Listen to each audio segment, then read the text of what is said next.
Okay, let's start our Sunday school with the request of God's help. Let's pray. Dear God and loving Father in heaven, we come to you as we continue our celebration of the Lord's Day, focusing our minds toward you and your truths. And we ask the help of the Holy Spirit now as we contemplate on deep matters of faith. We pray that you would help us, that you would open up our minds to see wonderful things in your word for our worship, for our adoration of you, and for our seeking of a life that conforms to your holy will. So be with us as we do this, and we pray these things in Jesus' name. Amen. So pinagpapatuloy natin yung ating pag-aaral tungkol sa doktrina ng Diyos, the doctrine of God, and we have entitled this, They Shall All Know Me, coming from the promise of the new covenant, ang pangako ng bagong tipan, from the least of them to the greatest, they shall all know me. And therefore, it is our privilege, our benefit, and also our duty to know our God. Sa pag-aaral natin, although nakita na natin yung katotohanan that because of the reality of the creator-creature distinction, God remains eternally incomprehensible to us. According sa ating confession, His essence can be comprehended only by Himself. Pero ang katotohanan ay ipinahayag niya yung kanyang sarili sa atin, and it is for that reason that God, although incomprehensible, is truly knowable because of His revelation. Nevertheless, we asserted in our last lecture that this means that revelation does not attempt to comprehend God as He is in Himself. This is a knowledge of God as it is and as it could be communicated according to our creaturely limitations. Yung binanggit ko nung nakaraan, yung katotohanan na sinabi ni John Calvin, when God reveals Himself to us, He is like a nurse, lisping towards an infant. In other words, baby talk. Nagbe-baby talk ang Diyos sa atin sa kanyang kapahayagan upang maarok ng ating kaisipan kung sino siya sa abot ng kakayanan ng pagiging nilikha. And now, itutuloy natin ito. Yun yung part na yon, the last part that I've explained, yun yung nature of God's revelation. It is accommodated to our creaturely capacities. Sometimes tinatawag ito na analogical. Ibig sabihin na ito ay paghahambing. It is anthropomorphic in the sense na ipinapakilala ang Diyos sa atin according to the categories of our human limitations para makilala natin siya. Ngayon, ang titignan natin ay yung types of God's revelation. Meron palang mga uri yung kapahayagan ng Diyos, and as we shall see, we can separate this into two general categories, dalawang kategorya ng pagpapahayag ng Diyos. Pero simulan ko muna ulit doon sa ating tinututukan na chapter sa confession, which is yung first paragraph of the confession's teaching on the covenants. Sabi doon, the distance between God and the creature is so great that although reasonable creatures do owe obedience to Him as their creator, yet they could never have attained the reward of life, but by some voluntary condescension on God's part, which He has been pleased to express by way of covenant. So sinasabi dyan na masyadong malaki yung divide between the creator and the creature, so that the creature could not apprehend God unless it is God Himself who condescends and therefore magkakaroon ng fruition yung relationship ng Diyos at ng tao, and this has been expressed by God by way of covenant.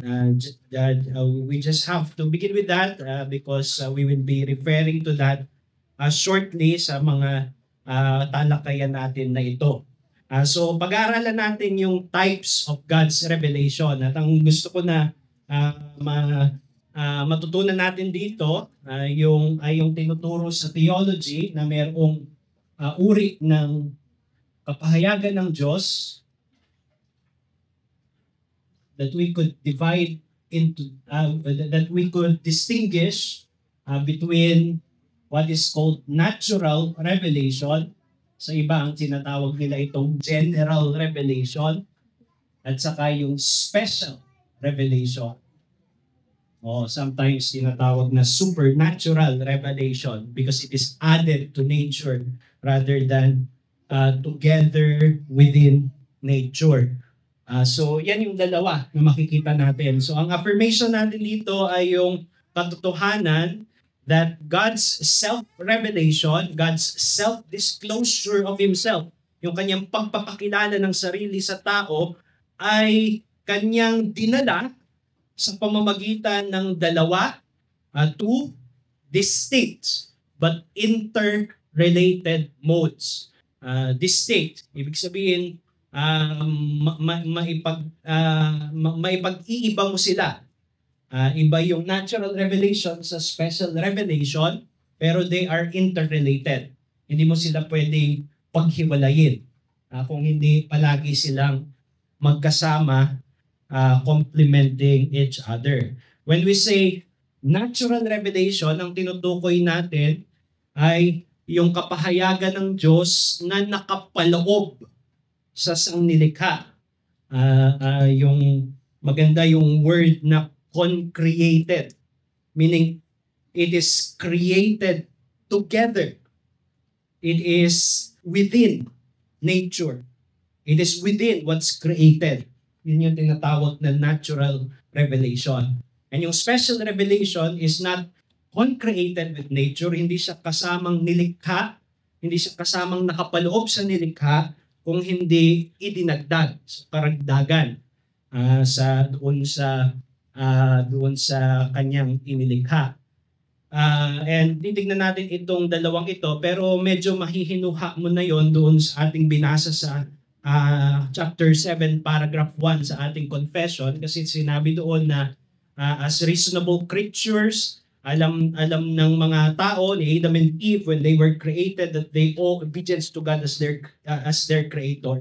So they knew Him as their creator. Pero for that to have a fruition, for them to have an enjoyment of life in fellowship with God, kailangan ng karagdagan. At yun yung tipan, yung covenant na tinatawag. And it is not concreated, hindi siya bahagi ng nature, pero idinagdag. It is a special revelation. So sa hapon na ito, ang ating tatalakayin ngayon ay yung natural revelation. Yung kapahayagan ng Diyos na nakapaloob sa lahat ng kanyang nilikha. So natural revelation refers to God's revelation concreated in nature. So may dalawang talata tayo na babasahin para makita natin agad yung saan hinuhugot yung katuruan na ito mula sa Biblia. We will look at more text in a short while, but this will be our launching pad para sa ating discussion. Romans chapter 1 verse 18 to 25. For the wrath of God is revealed from heaven against all ungodliness and unrighteousness of men, who by their unrighteousness suppress the truth. For what can be known about God is plain to them, because God has shown it to them.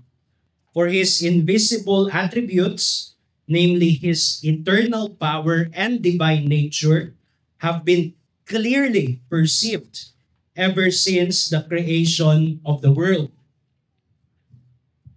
in the things that have been made. So they are without excuse. For although they knew God, they did not honor him as God or give thanks to him, but they became futile in their thinking, and their foolish hearts were darkened.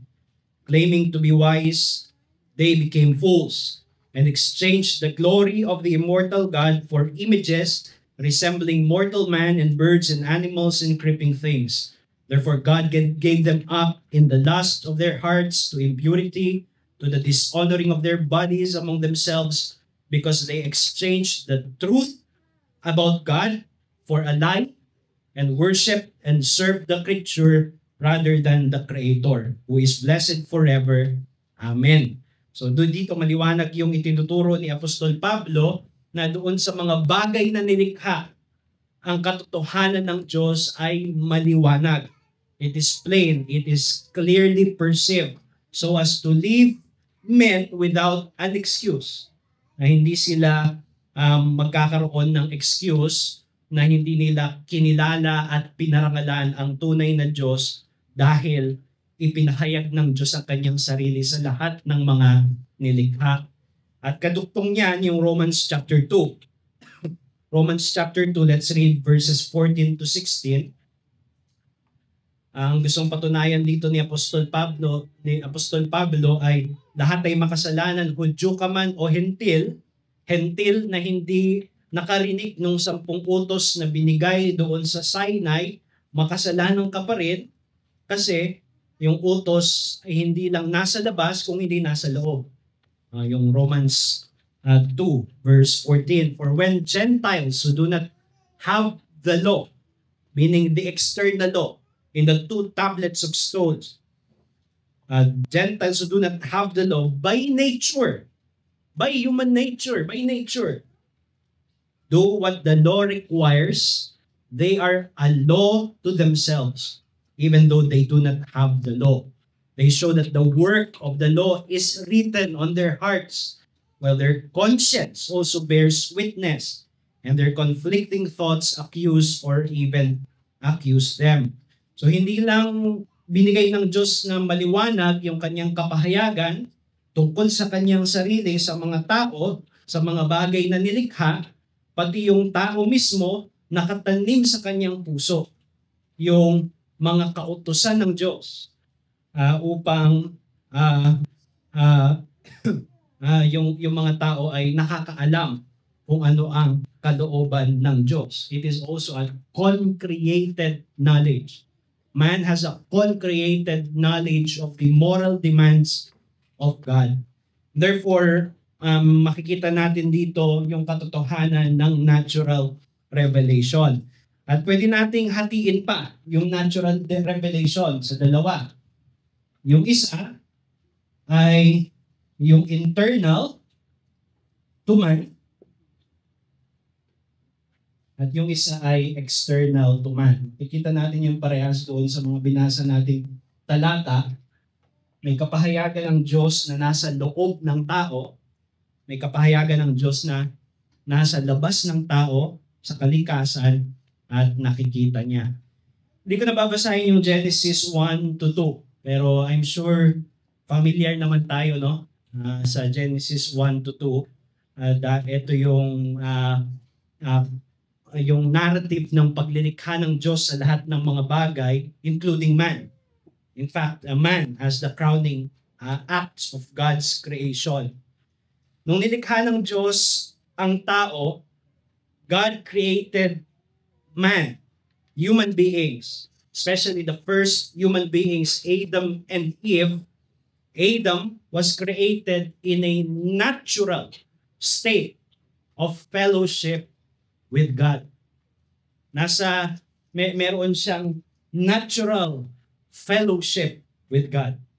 So, we confess that in our confession sa chapter 4, paragraph 2 ng ating confession. It says, after God had made all other creatures, He created man, male and female, with reasonable and immortal souls, rendering them fit unto that life to God for which they were created, being made after the image of God in knowledge, righteousness, and true holiness, having the law of God written in their hearts and power to fulfill it, and yet under a possibility of transgressing, being left to the liberty of their own will, which was subject to change. So, maganda na may tulong tayo ng ating confession sa pagkaunawa ng Genesis 1 to 2. Ipinapakilala dito yung katotohanan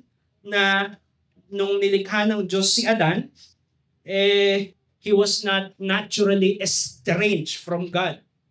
He was in a natural fellowship with God, with knowledge, righteousness, and true holiness, because he possesses in his heart the moral law of God. And this is because man was created in the image of God.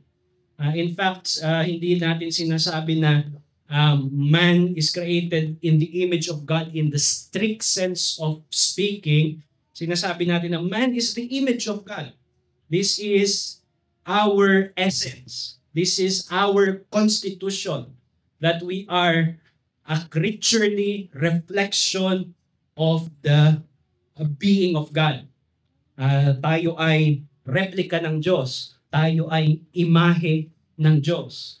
And this means, when Adam was created in the garden, there was no moment that he was not in fellowship with God.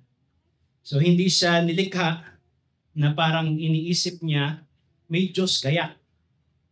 Alam niya na mayroong Diyos. Naturally, sa kanyang sariling pagkatao. At alam niya na meron siyang relasyon sa Diyos na ito. And it was not in a state of sin, but in a state of perfect fellowship. So he was in that natural fellowship. Kaya nung nagsalita ang Diyos sa kanya, nung in-address na siya bilang tao, hindi niya sinabi, sino tong nagsasalita? Kasi alam niya, kilala niya ang Diyos. Alam niya ang Diyos, kilala niya ang Diyos by nature. Meron siyang natural awareness that he is a creature and that he was created by another, a being greater than himself. And therefore, he owe obedience to him.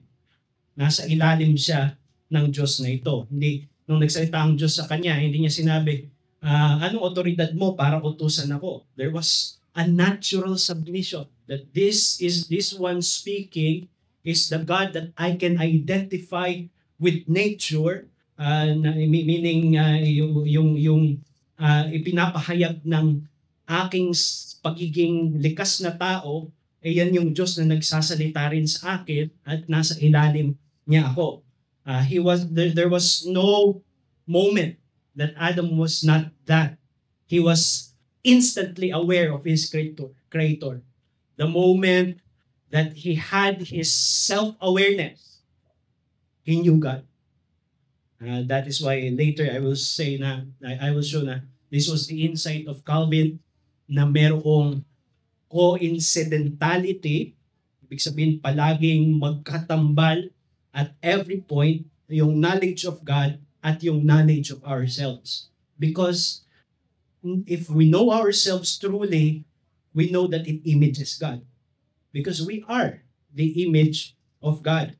So hindi yung knowledge of God ay hindi hiwalay sa ating pagkatao.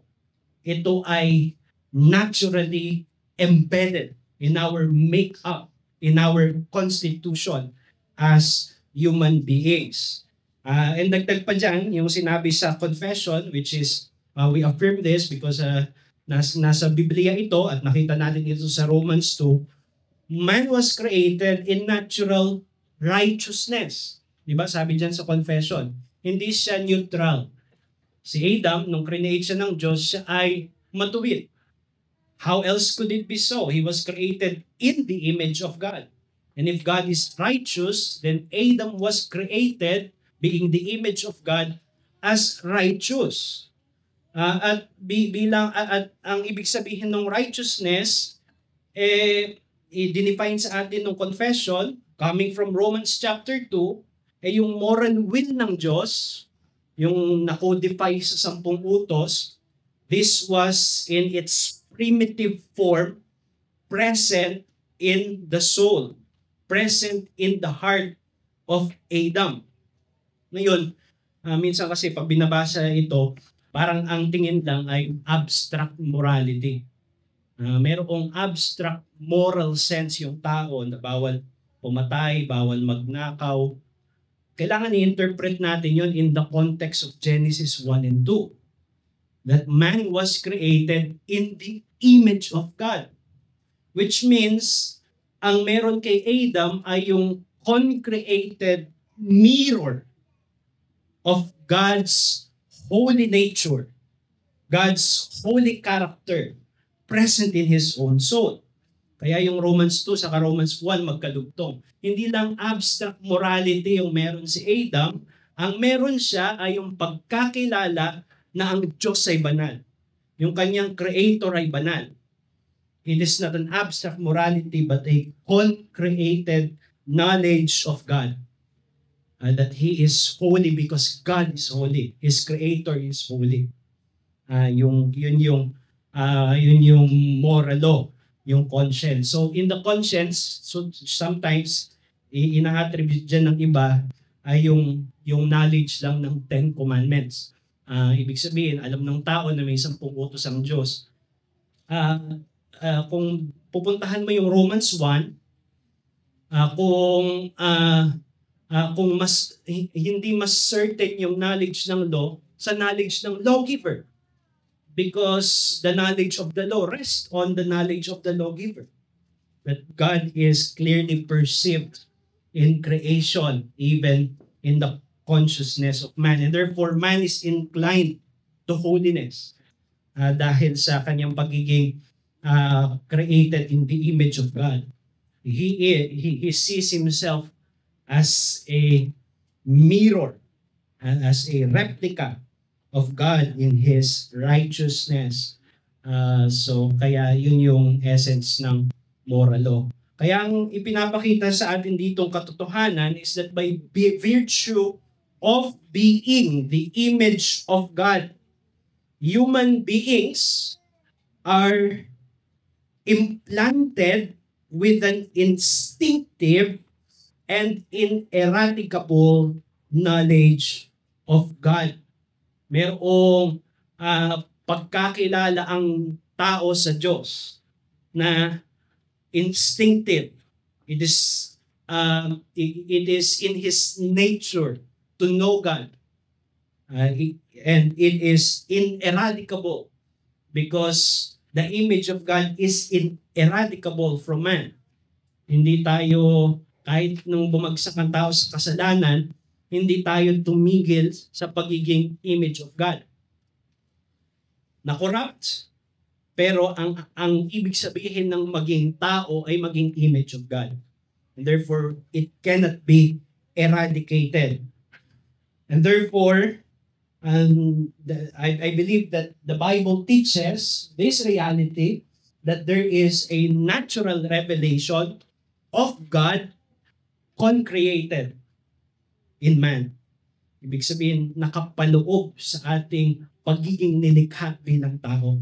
Hindi kayang burahin, hindi kayang tanggalin, hindi kayang alisin.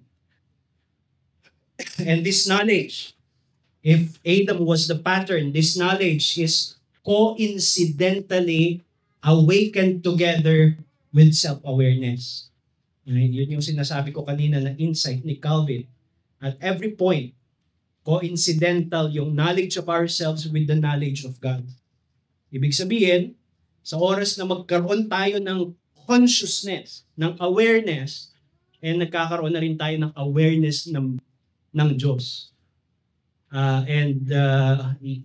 In its primitive form, mula pagkabata, at nagkakaroon ng maturity sa pagtanda. But there is that what John Calvin calls sensus divinitatis, the sense of the divine. There is that awareness that God exists. And we cannot remove that. And when we say that that man possesses a natural knowledge of God, because there is a natural revelation, hindi natin tinutukoy na blank capacity lang ito. Parang walang laman. Parang meron kasing ibang conception dito na ang idea nila, parang walang laman. Parang ang meron tayo ay yung faculty of reasoning that needs to undergo inferential processes bago mo ma-attain yung knowledge of God. Guess nyo, parang nasa dulo ng inferential processes. Pero ang makikita natin dito, combining Romans 1 and Romans 2, and the sense of Genesis 1 that man is in a state of natural fellowship with God, this is not just a blank capacity. This is a real knowledge. Even if it is not in its primitive form, verbal or propositional, it is instinctive. Nevertheless, it is a true knowledge. Hindi lang ito capacity to acquire information about God through inferential processes of reasoning, but a living knowledge of God present in our own soul. Daily, hourly, every minute, every second, being fed by God Himself as He continues to uphold our being, as we continue to live and move and have our being in God. And therefore, this is a knowledge that predisposes man to a proper religious posture. Kaya mayroong sinasabi doon sa confession na natural religion. Ang ibig sabihin, mayroong yung knowledge of God that is in man, it predisposes him to a right kind of posture before this Creator, willingly submitting to Him, depending on Him, praying to Him. Sabi dun sa confession natin, sa part ng worship, prayer is included in the natural religion. So hindi ito abstract, theoretical knowledge lang, but something that really predisposes man to bow down to God. Kaya nga, without excuse, yung mga tao for not honoring God, because the natural knowledge of God demands that God be honored as the Creator. Sabi nga ni John Calvin sa kanyang Institutes, now the knowledge of God as I understand it is that by which we not only conceive that there is a God, but also grasp what befits us and is proper to His glory. In fine, what is our advantage to know of Him? Indeed, we shall not say that, properly speaking, God is known where there is no religion or piety. Here, I do not yet touch upon the sort of knowledge with which men in themselves lost and accursed apprehend God the Redeemer in Christ, the Mediator, but I speak only of the primal and simple knowledge to which the very order of nature would have led us if Adam had remained upright. So sinasabi doon ni Calvin na kung yung very order of nature, kung si Adam ay natiling matuwid, yung natural knowledge of God na meron siya, it will predispose him to a right religious posture. Yung pagsamba, pagpapasalamat sa Diyos, pagpaparangal sa Diyos, pagpapasailalim sa Diyos, pagdepende sa Diyos, at lahat ng mga tamang pagkilala sa isang manlilikha. That is the knowledge of God that is concreated with man. Not an abstract knowledge, but a living knowledge that predisposes him to worship the Creator. So there is that internal witness. Pag sinabing natural revelation, di natin sinasabi yung kalikasan lang sa labas, yung kapaligiran lang natin, kung hindi tayo mismo. yung ating nakatanim sa kaibuturan ng ating pagkatao, yung ating pagkakilala sa Diyos. Inilagay iyon ng Diyos sa atin. And then, yung knowledge of God, that is external to man. Ito yung kaalaman patungkol sa Diyos na naperceive natin through the external nature. Sa kalawakan, sa kalikasan, sa paligiran, sa lahat ng mga bagay na nakikita, sa lahat ng mga bagay na nilikha. We have that being clearly taught in the scripture, Psalm 19 verse 1 to 2. The heavens declare the glory of God, and the sky above proclaims His handiwork. Day to day pours out speech, and night to night reveals knowledge. Sinasabi dito na hindi pipi ang kalikasan. Nagsasalita ang kalikasan at ang sinasabi niya, dakila ang Diyos na manlilikha. So there is a revelation of God in the external nature. And sino ina-address mo? Ang ina-address nun yung tao rin. Because revelation is towards man. Hindi yun i-perceive ng mga hindi reasonable creatures who do not have a capacity to receive revelation. So, ibig sabihin, habang lumalakad tayo araw-araw, tumitingin tayo sa kalikasan, God is addressing us through creation. That He is, and that He is great. Kaya yun yung binasa na natin sa Romans 1, di ba? Na yung mga bagay daw na nilikha, makikita doon ay clearly perceived ang Diyos at makikilala ang Diyos. Kaya, babalikan natin si Adam. Meron siyang, sa kanyang kaibuturan ng pagkatao, nandoon yung hindi maaalis na kapahayagan ng tunay na Diyos. And that is being addressed.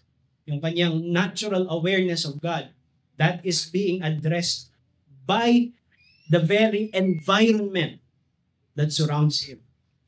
Ibig sabihin, he is Adam. When he was created, he was enveloped. Ano yun? Pag in-envelope, di ba? Ipinaloob. He was enveloped in a revelatory environment which enforces and enlarges what is already his instinctive knowledge of God. So, yung Diyos na kilala na niya sa kaibuturan ng kanyang pagkatao ay binibigyan ng higit na patunay at pagpapalakas ng saksi ng kalikasan, ng saksi ng kanyang kapaligiran. And in the case of Adam, this internal witness to God in his soul perfectly harmonizes with the external witness to God delivered through the created nature. It is seamless. Yung Diyos na kilala niya sa kanyang puso at yung Diyos na pinapahayag ng kalikasan niya, it sings in harmony in the soul of Adam. Hindi siya nag-entertain na may ibang Diyos. Hindi siya nag-entertain na walang Diyos. Because the external nature and the internal nature is singing in harmony the tune of the knowledge of God. Yun yung meron si Adam. Kaya nga, binabalikan ko yung Genesis 1. Nung nagsalita ang Diyos sa kanya, in-address siya, hindi siya nag-isip muna, sino ba to? Kaya hindi niya question, anong otoridad mo para utusan ako?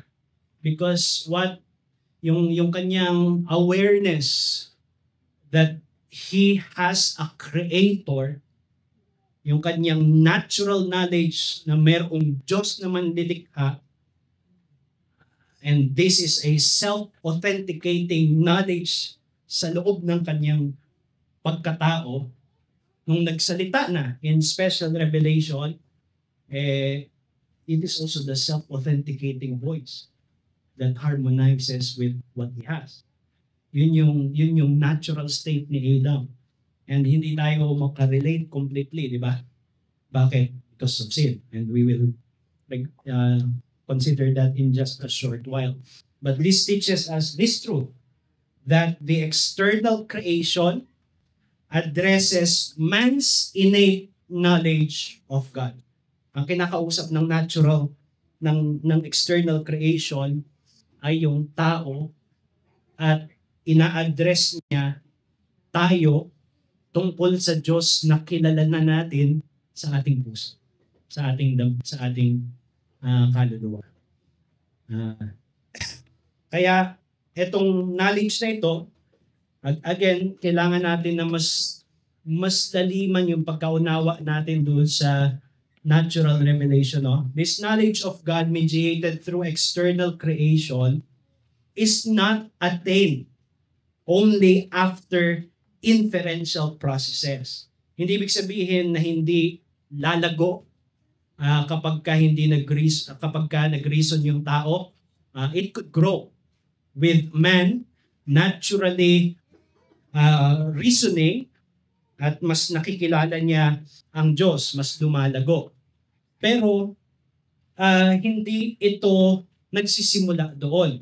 It is already an awareness that exists instinctively in Adam that places him in a natural fellowship, natural religion. Tapos, kapag yung nature ay nagbibigay ng testimony, it is plain for Adam that nature is speaking about God. Kaya nga, isa sa mga attribute ng, di ba, ng Bible na pinag-aaralan natin ay yung perspicuity, di ba?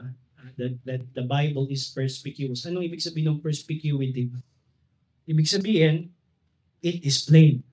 Hindi ibig sabihin it is plain alike in all of its parts. May mga passages sa Bible na mahirap unawain, but when it comes to giving the knowledge of salvation in Christ, everyone who has rational capacity could understand.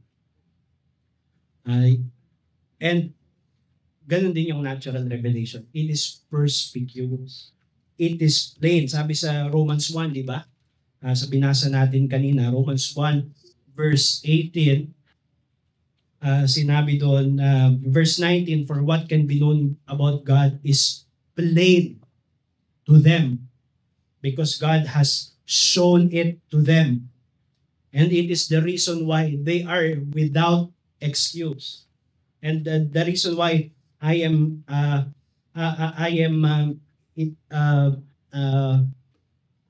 insisting on that, para hindi natin isipin na yung knowledge of God sa nature makukuha lang after we philosophize about nature. After we engage that complex reasoning, such as yung let's say yung Aristotle's unmover, na magsisimula siya sa motion, and then ibabalik niya doon sa argument na papunta doon sa pinagmulan ng lahat na walang motion or perfect motion. So hindi ko sinasabing walang place yun, pero hindi yun yung natural knowledge of God na tinutukoy ni Paul dito. Ang tinutukoy dito ni Paul is plain. You don't have even to undergo inferential processes because nature is speaking to what is already innate, that God exists, that God is there, and you are accountable to Him. So it never leaves him ignorant of God. That is the natural revelation. Both concreated within man and in the environment that envelopes man as revelatory of God. So Yan yung natural revelation. It has an internal and external aspect, and they harmonize in their witness sa pagkakilala sa tunay na Diyos na manlilikha. Now, ang crucial ngayon na tanong is what happened? What is the state of natural revelation in sin? Man being already fallen, man being already corrupt in his nature. Well, what we can say is that man in sin has not wholly lost the image of God, di ba? Ang belief natin nung ang tao ay nagkasala, hindi nawala yung image of God. Kasi pag sinabing nawala yung image of God, nawala yung pagiging tao natin. Kasi tayo yung image of God. It is our essence as human beings to be image of God. And therefore, since yung nakita natin, magkakabit yung image of God saka yung natural knowledge of God, hindi nawala ito sa tao. Hindi nawala sa tao yung pagkakilala sa tunay na Diyos. And I believe yan yung argument ni Apostle Paul sa Romans 1, verse 18 and the following. This is still plain to them. This is still clearly perceived. It comes to the point that Paul is able to say they knew God. Not only that it is possible for them to know God. They knew God because of the inescapable nature of natural revelation. Hindi ito kayang takasan. But because man has changed in his deepest ethical nature, iba na yung response niya sa natural revelation. Sinusuppress niya. Yun yung sabi ni Paul, di ba? Sinusuppress yung truth. So let's read portions again from Romans 1 verse 18. For the wrath of God is revealed from heaven against all ungodliness and unrighteousness of men, who by their unrighteousness suppress the truth. For although they knew God, they did not honor him as God or give thanks to him, but they became futile in their thinking, and their foolish hearts were darkened. Claiming to be wise, they became fools, and exchanged the glory of the immortal God for images resembling mortal man and birds and animals and creeping things. So sinasabi dito ni Apostle Paul na sinusuppress ng tao yung bagay na hayag sa kalikasan, sa kanyang kalikasan at sa kalikasang nasa labas. So man in his fallen nature now is in a perpetual, this is continuous. This happens every day, every moment, every minute, every second of his life. Man, because this is natural, this is now his new instinct. Di ba? Pag sinabing nature, this is now the new, deep-seated instinct of man to suppress the natural knowledge of God. But it is not done in such a way that it is completely removed, but that it leads to an apprehension of God that is just an idolatrous representation of Him. So yun sabi ni Paul, nauuwi sa idol, nauuwi sa idolo. Ibig sabihin, hindi nila naaabot yung dapat na naaabot ng kanilang karunungan, yung tunay na Diyos na manlilikha, na dapat ay accountable sila because of the man's suppression, natural suppression of the truth. And this is a problem that issues from man's ethical nature. Hindi ito intellectual incapacity. Hindi ito dahil sa naging hindi na tayo matalino. Kahit mga matalino sa lahat ng mga aspeto, pagdating sa pag-isip tungkol dito ay merong bias ang tao. Why? It is a natural bias. Because we are against God, we are hostile to God. The natural man, Paul says, does not accept the things of the Spirit of God. The natural man, Paul says, the carnal man, the natural man, sabi doon, is in enmity with God. This is nature. This is deep-seated. This is the new instinct of man. That although God is speaking, addressing him from within and from without, ang ginagawa ng tao ay sinusuppress niya. Pinapatahimik niya yung tinig. Eh, hindi niya kumpletong napapatahimik, kaya meron siyang kaunting naririnig na nauuwi sa pagkakilala sa Diyos na hindi umaabot sa kaluwalhatian ng tunay na Diyos. Idolatry. Only idolatrous comprehension. Nevertheless, man cannot utterly extinguish this natural knowledge of God. Gusto ko yung sinabi dito ni Van Til sa kanyang essay na Nature and Scripture. The sinner's efforts, so far as they are done self-consciously from his point of view, seek to destroy or bury the voice of God that comes to him through nature, which includes his own consciousness. But this effort cannot be wholly successful at any point in history. The most depraved of men cannot wholly escape the voice of God. The prodigal son can never forget the father's voice. It is the albatross forever about his neck. So kahit na pinapatahimik niya, he could never forget the father's voice. Nandoon pa rin yung tinig. At para itong albatross, a reminder, yung ibon na albatross, I think sa isang mythology, it means a reminder of his tragedy. And that is what sinners has.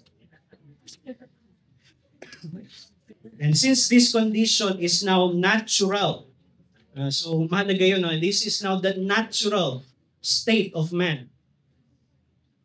It could not be overcome by natural means.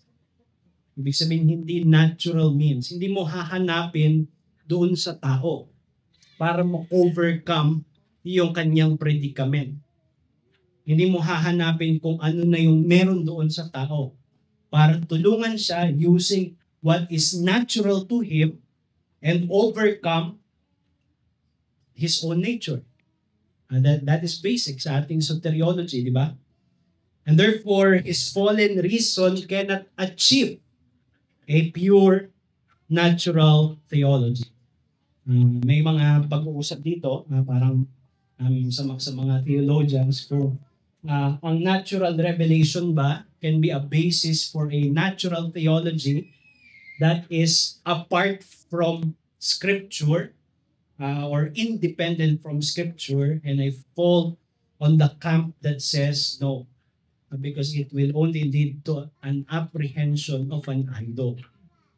So, dahil nga ito ay natural sa tao, hindi ito ito ay yung natural na condition ng tao that can only be overcome by redemption. So what is needed for man to apprehend the true God in nature is redemption,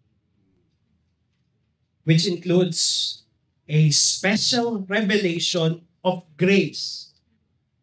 Kailangan ng bagong content ng revelation na hindi lang nagsasabi na ikaw ay creature na dapat mag-submit at sumamba sa Creator. Kailangan ng special revelation na nagsasabing ikaw ay makasalanan, nasa ilalim ng sumpa, at kailangan mo ng tagapagligtas at ito ang tagapagligtas. And God is gracious, no? Nung nagkasala si Adam, yun agad yung binigay niya. Yung revelation, yung promise ng covenant of grace na hindi pa formally covenanted. Yung promise ng covenant of grace, binigay niya agad. Genesis 3 verse 15. Diba? Yung Redeemer that will bruise Satan's head. So kailangan ng new content ng revelation that gives the good news. But not only that, Kailangan ng rehabilitation ng kanyang nature. Kasi nga siya ay makasalanan. Naturally hostile to God. And therefore, there has to be the renewing grace of the Spirit to restore man doon sa kanyang pagiging image of God. As Gerhardus Voss says in his biblical theology, nature from within no longer functions normally in sinful man. The main correction, however, of the natural knowledge of God cannot come from within nature itself. It must be supplied by the supernaturalism of redemption. Redemption in a supernatural way restores to fallen man also the normalcy and efficacy of his cognition, of his thinking of God in the sphere of nature. So, ang sinasabi dito ni Gerhardus Voss, ang tao naturally bulag na sa Diyos, sa sanglinta. Ang kailangan niya ay renewal, at pagka nagkaroon siya ng renewal, then, and again, the voice of God in nature would be heard again. And therefore, may natural theology. Pero, it is the Christian who does so. With the scriptures. Kasama yung scripture. Michael Horton says, it is not reason that is opposed to faith, but the reasoner. Those who are spiritually dead do not need more revelation than is provided in nature, but a different kind of revelation. Because of God's faithfulness, there is still a natural revelation. Because of our unfaithfulness, there can be no natural theology that is not a form of idolatry. Meaning natural theology independently proceeds. So in those line of thoughts, let us consider the sufficiency of natural revelation. Sufficient ba ito? Saan? At saka saan? Punta muna tayo kay Adam bago siya magkasala. Natural revelation is sufficient to establish man's creaturely obligations to his Creator. Alam ni Adam, di ba, sa simula pa lang, sabi nga sa confession natin, that he owes obedience to his Creator. That reasonable creatures owe obedience to their Creator. Kaya nga sabi ko, hindi kailangan magtanong ni Adam, anong otoridad mo, bakit mo ako inuutusan? Alam niya naturally that he is under God. That he lives in submission and dependence to God. Pero, hindi sufficient kahit sa simula pa lang, and mahalaga ito kasi nako-confuse minsan yung natural sa special. Sabi, natural yung meron si Adam, special yung dumating dahil sa kailangan ng redemption. Hindi, si Adam, sa simula pa lang, kailangan niya parehas. Sabi dun sa confession natin, sabi dun sa binasa ko kanina, the distance between God and the creature is so great that although reasonable creatures do owe obedience to Him as their Creator, that is natural knowledge, alam niya na magpapasubmit siya sa Diyos na ito na kilala niya sa kalikasan, yet they could never have attained the reward of life, but by some voluntary condescension on God's part, which He has been pleased to express by way of covenant. Kay Adam pa lang, kailangan na ng special revelation. Bakit? Luke 17, di ba sinabi doon?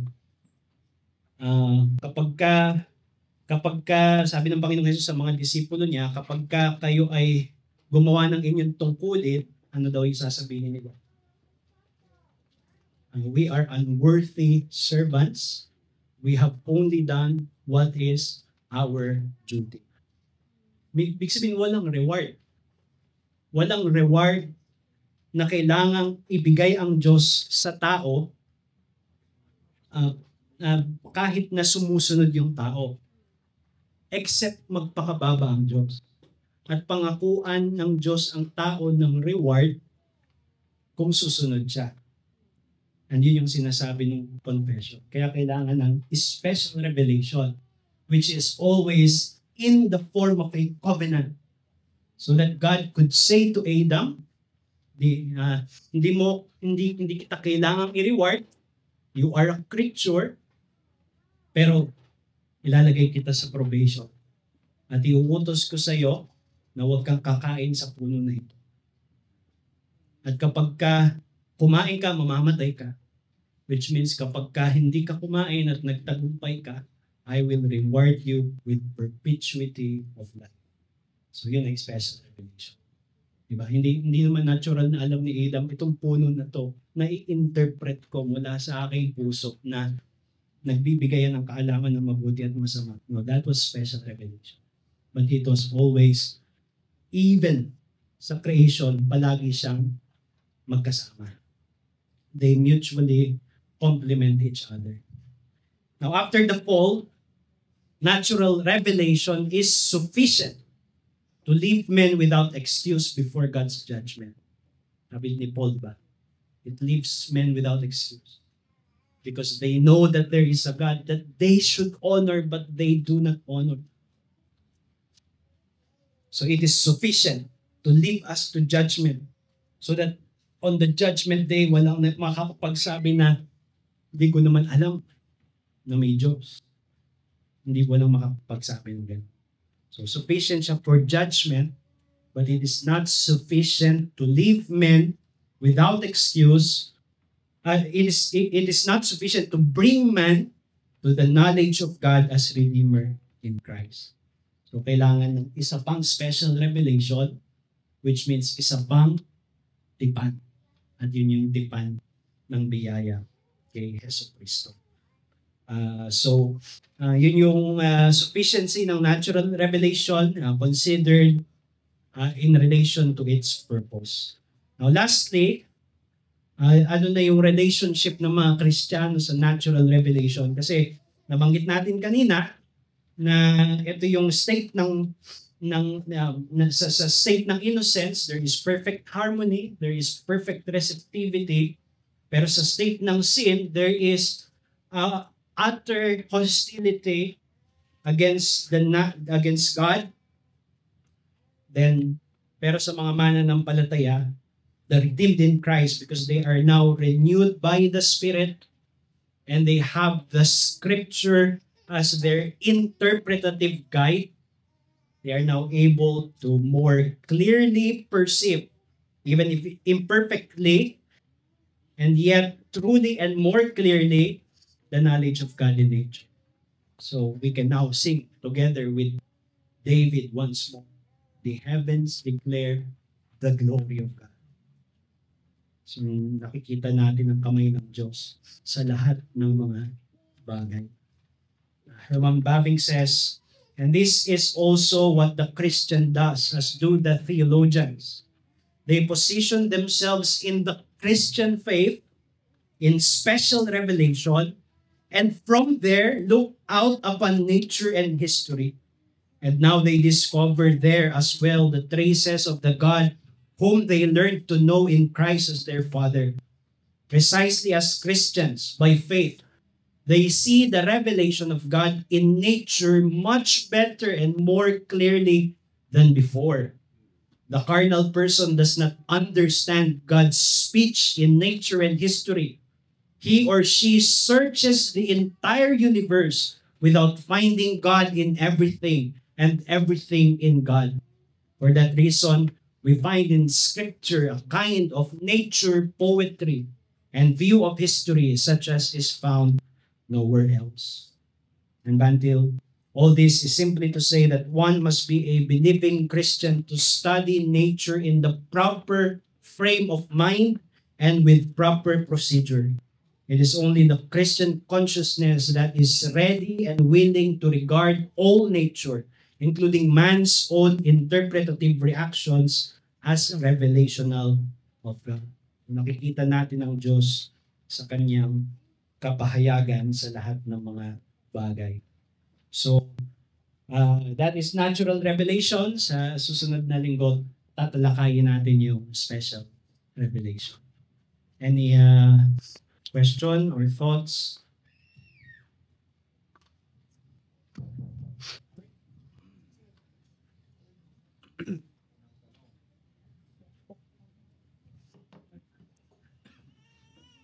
Lahat po ng pastor. Yung binanggit mo kanina tungkol dun sa sufficiency ng natural revelation na hindi enough for confirmatory.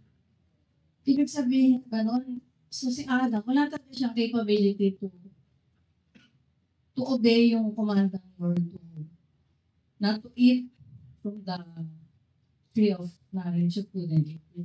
Ma-confirm siya sa eternal. Hindi ka natin explain. Yung sa nature, ang meron lang si Adam is that as a creature, nasa ilalim siya ng Diyos. At dapat niyang sundin ng Diyos.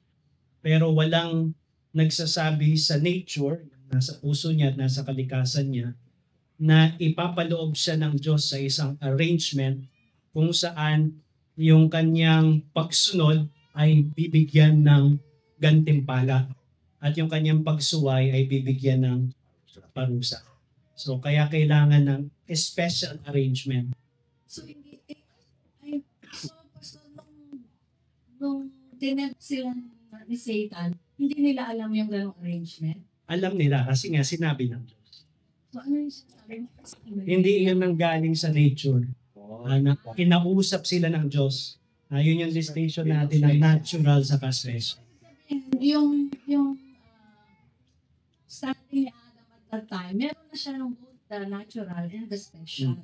Correct. Kaya pwede siyang sumunod for confirmatory. Okay, thank you, Pastor. Mas siguro lang ikaw lang po sa apologetic side. I think ngayon merong betting value terms of I think classical side na sinasabi na we have to respect the two books which is natural and special revelation. So meaning yung natural revelation it's an authority also that God has provided so that man can live in that. So, parang I think si President sabi, kailangan nilang tanggalin yung obstacles using the natural revelation para makapagkasama sa social revelation. What do you think of that? Yun nga yung sinasabi ko na yung natural, tama yung assertion na yung natural revelation is authoritative and it addresses man. So hindi siya so God really addresses man in nature. Ang problema, sabi nga ni Horton, is not with the revelation but with the reason. Not with the reason but with the reasoner. Yung tao, natural condition, hindi siya makaka-apprehend sa tunay na Diyos. Mag-fall short yung kanyang apprehension so that in nature, ang kaya niya lang i-attain ay idols. So, yun yung natural state. And because it is natural state, yung correction hindi pwedeng manggaling sa nature. Kaya yung correction ay nandito sa special. Sa redemption at saka sa special revelation. So, ngayon, kasi medyo complicated yun yung issue na yan. Halimbawa, yung Christian ngayon, he could engage in natural theology. Ibig sabihin, mag-interpret siya ng nature at sa lente ng scripture, nakikita niya yung kapahayagan ng Diyos. So pwede yun gamitin ng isang Kristiyano sa pagkumbinsi ng isang hindi mananampalataya, pero palaging hindi niya sinasabi na hindi siya nakapaloob doon sa inadequacy ng kalalagayan ng kanyang kinakausap na hindi mananampalataya, but as someone who is already coming from the standpoint of being a Christian and being scriptural reasoner. So, then, yung naalala ko lang kay si C.S. Lewis. So, si C.S. Lewis, kasi unang atheist siya. May progression kasi yung nangyari sa kanya. Tapos naging atheist. Kaya lang, hindi niya, so hanggang pagka ikaw nakarating ka sa belief na may Diyos, kahit pa totoo yung Diyos na yun, pero hindi ka tumawid, hindi ka pa rin magiging Kristiyano kasi special revelation yung kasunod nun. Yung belief in God should transfer to belief in Christ, which is a special revelation. Tama ba? Yeah, and I suspect na nung naging theist si C.S. Lewis, yung kanyang theism ay meron ng mga Christian categories. So hindi siya talaga yung masasabi mo na yung general theist. Yung general theist. So pero yung pag-restore sa kanya doon sa tamang relasyon sa knowledge na yun, which includes a right posture doon sa knowledge of God. Redemption yung kailangan. Next. Actually, marami.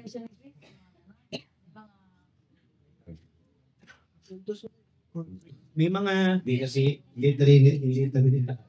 may mga theist, halimbawa, ginamit ko na kanina example si Aristotle, di ba? Pagano siya.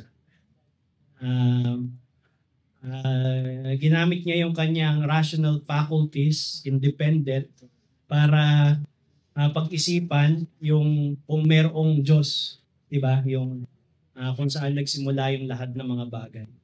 Kaya nakarating siya dun sa tinatawag na unmoved mover. So, merong Christian appropriation nun, nung unmoved mover. Pero in a way that dismantles yung view ni Aristotle, talagang minodify na para maging Christian yung content. Pero what Aristotle found in all of its rational sophistication is an unmoved mover that demands from him nothing. Kaya sabi ni Paul sa Romans chapter 1, it leaves us without an excuse. Kapag may nag-explain sa akin na mayroong hindi gumagalaw na gumalaw ng lahat ng mga bagay, sabihin ko sa kanya, pwede kong sabihin sa kanya na anong pakialam ko, anong pakialam nun sa akin.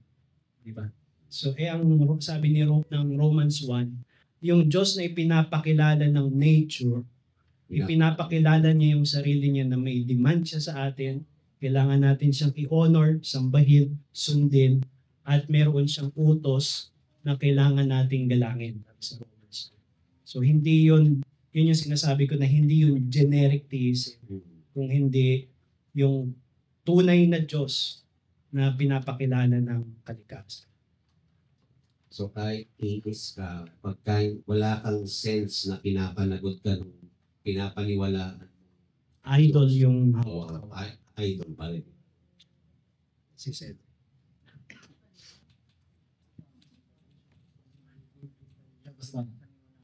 Alam mo naman yung may love and hate relationship ako kay Vandal. Ito kasi yung sinabi niya. Kasi ending up na ni Jerome yung apologetics. Ito yung sabi ni Vandal. There's no fact and no law on which the two parties, the believer and the unbeliever, to the argument agree. So walang fact or law daw yung dalawang parties na mag-agree yung unbeliever and unbeliever. Ang tanong ko doon, Pastor,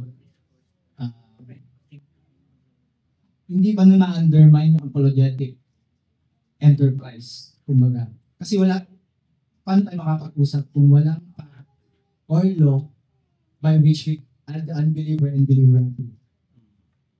Ay, meron pang isang sinasabi si Bantil na yung tinatawag niya na borrowing from the Christian worldview. So hindi sinasabi na Kasi maganda yun i-contextualize sa sinasabi dito ni Vandil, di ba? The sinner never forgets the Father's voice.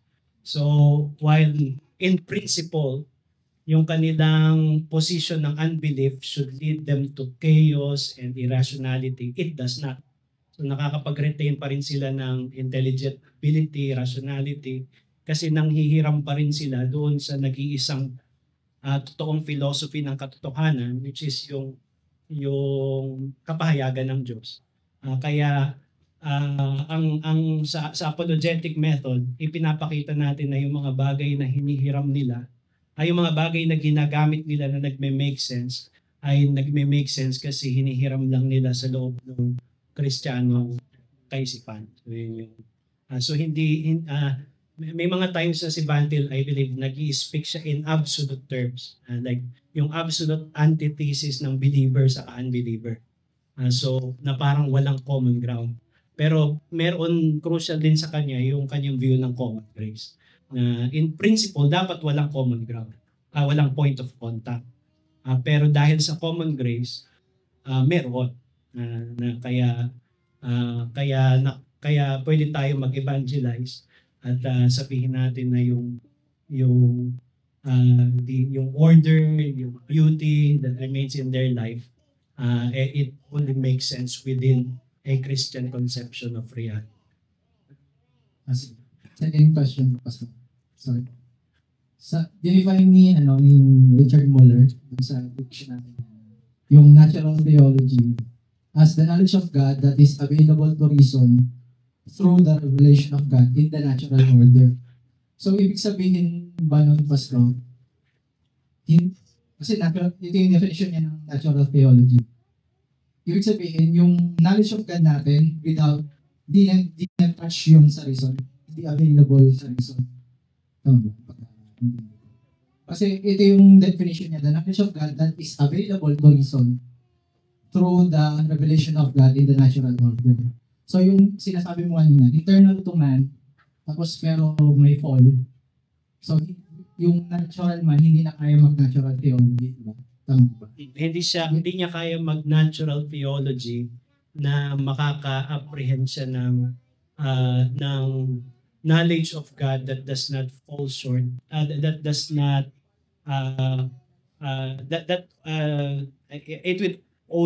it would fall short of the true God, so that the result is idolatry. Last. So kapag sinabi ng pagan na God exists, fact ba yun? Or true ba yun or false? Pag sinabi ng pagan that God exists. Doon sa loob ng sistema niya, walang ganun. Kung meron siyang unbelieving system. So, pero dahil humihiram siya sa Kristiyanong pananampalataya, doon sa katotohanan ng kapahayagan ng Diyos, kaya nagkakaroon ng meaning yung kanyang statement. Parang si Apostle Paul nung pinoclaim niya yung unknown God sa mga Athenians, nire-recognize niya na may point of contact. Pero yung katotohanan na sinasabi doon, ina-attribute nila sa ibang Diyos. So hindi yun totoo sa sistema nila. Totoo lang yun doon sa sistema ng kabuang kapahayagan ng Diyos. Amen.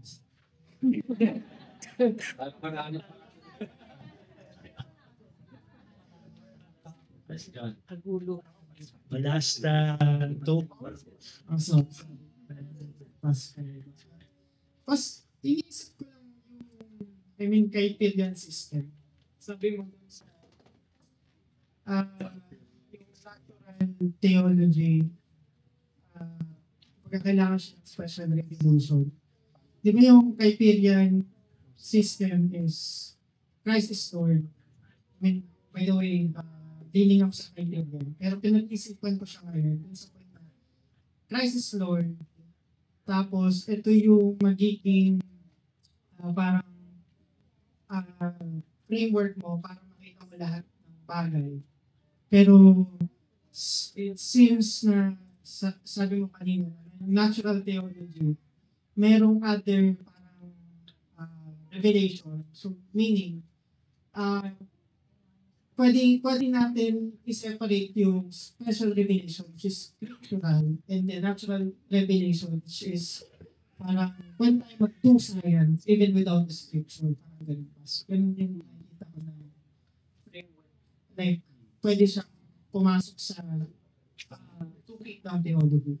Ano Yung sa natural saka sa special.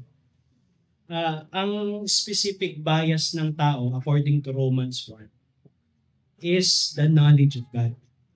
So, sinasabi doon na sinusuppress niya yung truth. Aling truth? Yung na merong Diyos at accountable siya sa Diyos na ito. Yun yung specific bias ng tao. Kaya yung tao, magbabasa siya ng natural revelation. Supposedly, it is a revelation. Everything, di ba, creation, everything is revelatory of God. So, kaya niyang magbasa ng nature at matututo siya ng mga maraming bagay, mathematics, science, astronomy, lahat ng mga iba't ibang sciences, kaya niyang matutunan from nature.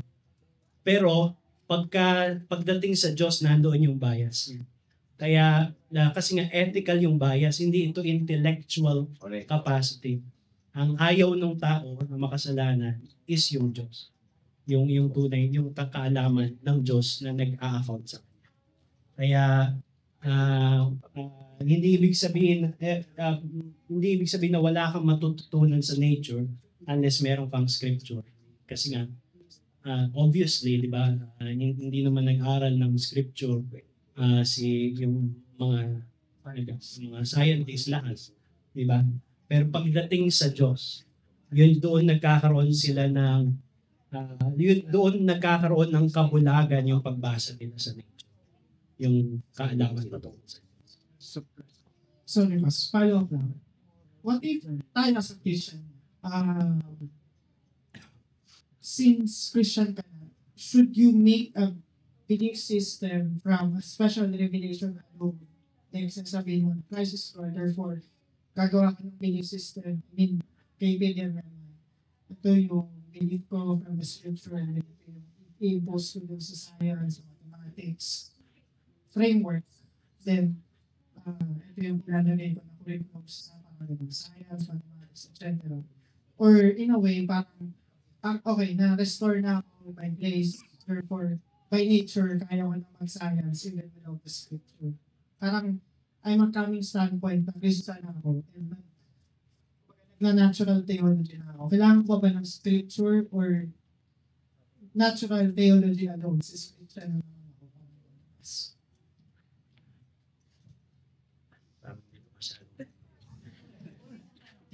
Ano? Kailangan mo bang i-Christianize lahat ng mga endeavor mo? Ganun. Lalo dun sa knowledge. Depende kasi kung anong ibig sabihin ng Christianize. Like, pag Christianize is, minsan kasi ang nagiging dating is i-redeem, di ba? Like, i-redeem yung science. Parang yun yung nagiging dating. Pagka nagpabasa ka ng, halimbawa, pagka nakita mo yung scripture, and it, for example, it teaches about creation. Kaya nagme-make sense sa'yo na may order yung universe, merong harmony yung universe, and therefore you are studying nature with the presupposition ng Christian worldview, kahit na creational worldview siya. So hindi pagka sinabing yung sinabi ni Bantil na from the standpoint of being a Christian, kung doon ko na binabasa yung Book of Nature, hindi niya ibig sabihin na kin-Christianize niya ngayon yung mga endeavors. Kundi nire-recognize niya na yung mga scientific endeavors ay nagme-make sense within the whole philosophy ng kanyang worldview. Yung favorite term niya, yung Christian faith, yung kabuuan ng scriptural worldview, connected doon sa nature, it is a one philosophy of history, ganyan sabi. So hindi ito magkahiwalay, iisa lang. Sorry, wala na tayong oras. Tutuloy pa naman natin ito. Let's close with prayer. Gracious Father, we thank you that you have revealed yourself to us as scriptures. Hindi kami nasa kadiliman patungkol sa kung sino ka, kung ikaw ay umiiral, kung ano ang iyong katangian. At we thank you that even having fallen to sin, you have given us that sweet and special word that you are to send a Redeemer, and you have sent a Redeemer in order to restore us to our destiny, which is to consummate that fellowship with you, for which you have created us. And therefore, help us to appreciate this doctrine in all of its richness and diversity and complexity. Pero tulungan mo kami na sambahin ka sa katotohanan na ikaw ang Diyos na nagpahayag sa iyong sarili bilang manlilikha at tagapagligtas. We commit ourselves to you in this, and we pray this in Jesus' name.